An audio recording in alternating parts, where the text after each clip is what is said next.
I want you to just listen to how I analyze because you can do the same thing for yourself when you're analyzing your own tape. Remember, everything I've been posting is all about fundamental concepts. That's all I'm going to be analyzing here is fundamental concepts. He's going into you, right? So he's making you play his game right now. That's why he pulls you in, and that's why you start backing up. So just food for thought. You don't want him to play, you don't want to play his game. So how do we go about making him play your game? Well, you have to understand what you're trying to do as the top player. Typically speaking, the top player is the one who's supposed to initiate the pace of play. So that could mean you could sidestep out to an angle. You can step in between his legs first, right? You can make him play your game by initiating things. That's more of a pace of play type of thing that you could implement. But in terms of fundamental concepts, I don't know if you noticed, but look at his arm. His arm, even when he's trying to pull you into ashi, he's always giving you space. You're posted on his right shoulder.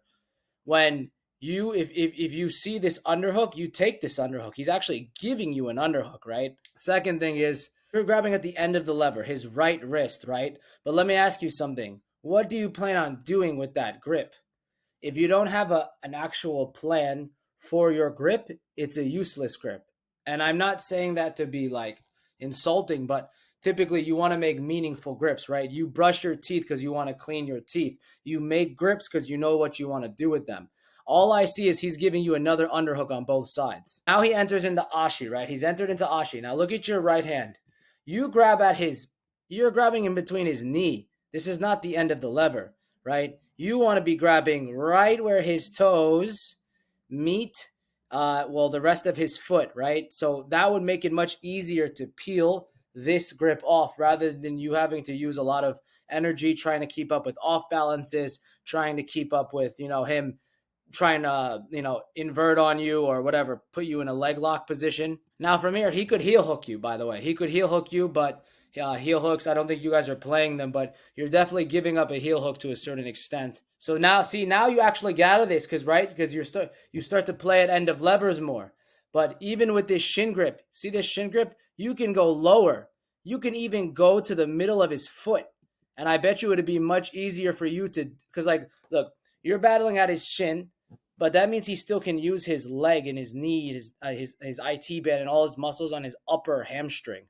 If you kill him at the middle of his foot, it's going to be much harder for him to extend. And when he does extend, he's going to give you exactly what you want, which is a back step out. Now you see this entire time, you see his right hand.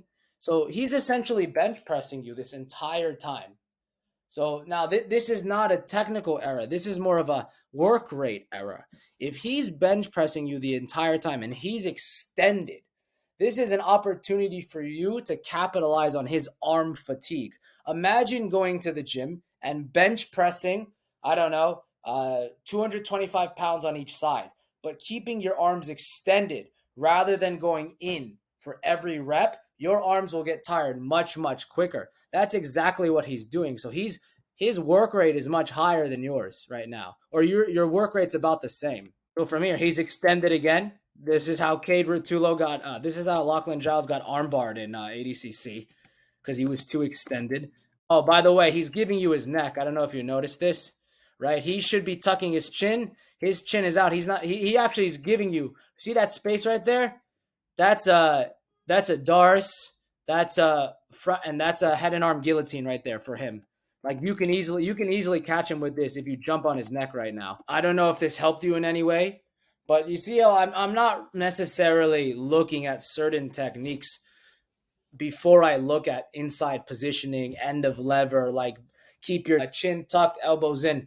Like I always look at concepts before I look at actual details of what you can do, because any defense you use, even if it's a high percentage one, it's all going to be based on your understanding of concepts. If you have a higher level of understanding of concepts, learning like these Gordon Ryan techniques becomes much, much easier. If you liked the video and it provided you even just a little bit of value, please hit the subscribe button and follow me on Instagram or TikTok for daily no BS jiu-jitsu tips.